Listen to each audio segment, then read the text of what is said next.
My dad is refusing to come to my wedding because my fiancé won't ask for my hand in marriage, and now my entire family is turning against us.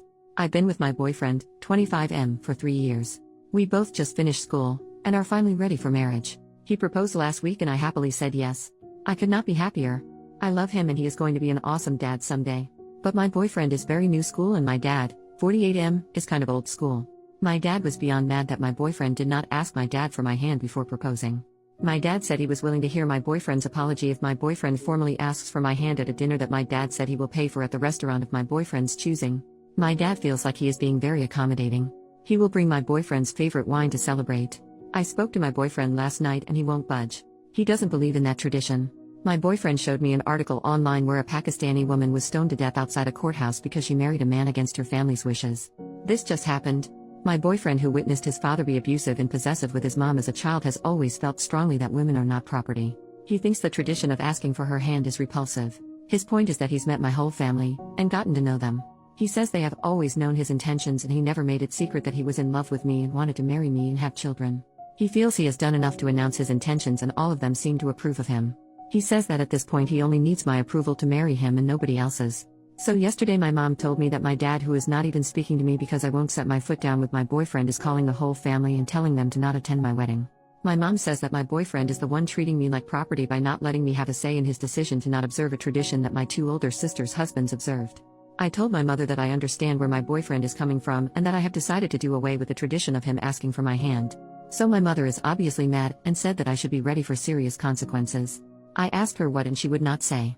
But from talking to my sister, she said that they would blackball us from all family gatherings. My 2 sisters and my mom have told me my boyfriend is being selfish. The wedding is set for August 9th. I'm worried that nobody in my family will attend my wedding. Edit. I'm getting some comments about my boyfriend asking for my parents' blessing instead of permission, or hand. I just can't see the difference. There might be one but I don't see it. Is there a big difference? Update, 2 years later. Hi everyone, it's been over 2 years and I guess I owe you all an update for leaving you hanging for so long. The wedding went on as planned.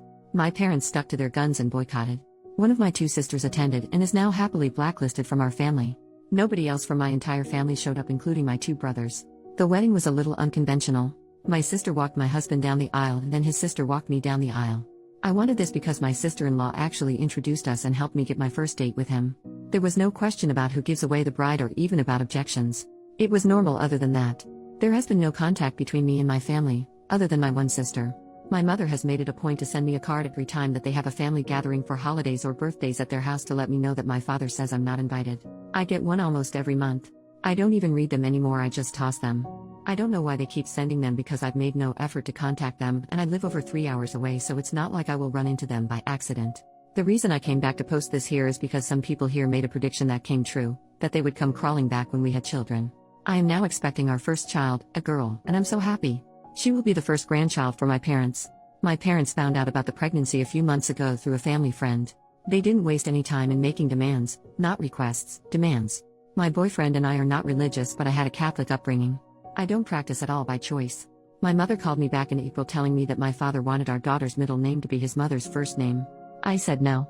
My father was listening in on speaker, so I went ahead and told them that they were officially uninvited from all birthdays, graduations, and any other important dates in her life. My father called me half an hour later crying and begging me to come stay with them for the birth so my mother could care for me.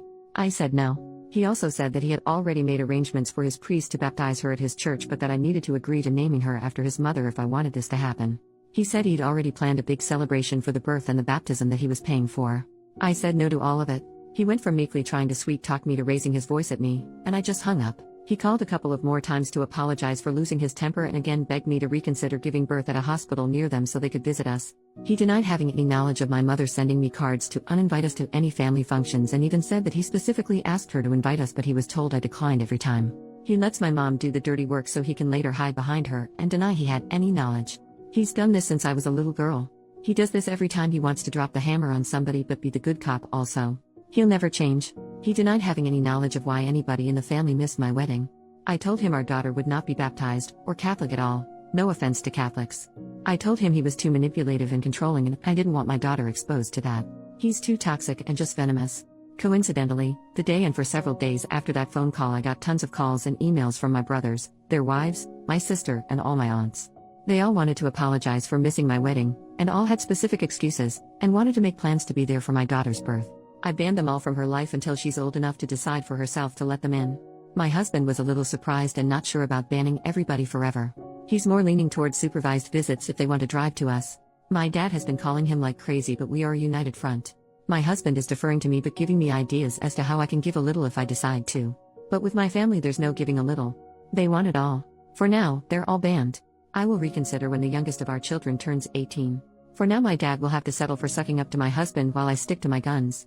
Unlike him, I don't mind owning my decisions even if it means I'm bad cop. I'm not ready to give up a relatively drama-free, stress-free life to allow my dad and all his sheep back into our lives. Relevant comment: he should have just done such a small task and asked, like to make peace. Geez, I mean really pushing your family away for such a stupid reason. On their side and yours. OP, but that's the thing. After that one small task they would want to name my daughter, another small task, then they would ask I go have the baby near them, another small task, then have her baptized by their priest, then they pick her school, then they make life decisions for her like they tried with me and my siblings, all small tasks. OP then replies to a downvoted comment that things have gone too far and to make amends for their daughter. I guess I would tell you that not everything fits in the oversimplification in your comment. My daughter will be better off without a full family of manipulative, controlling, and abusive people, or people who condone such behavior. After years of abuse I was glad my husband decided my dad's demand that he ask permission to marry me was too antiquated. The original conflict that caused this rift was years of abuse and manipulation. I chose to burn bridges that needed to go. Otherwise I would never be free to make my own decisions about my own life without consulting with my dad at every turn.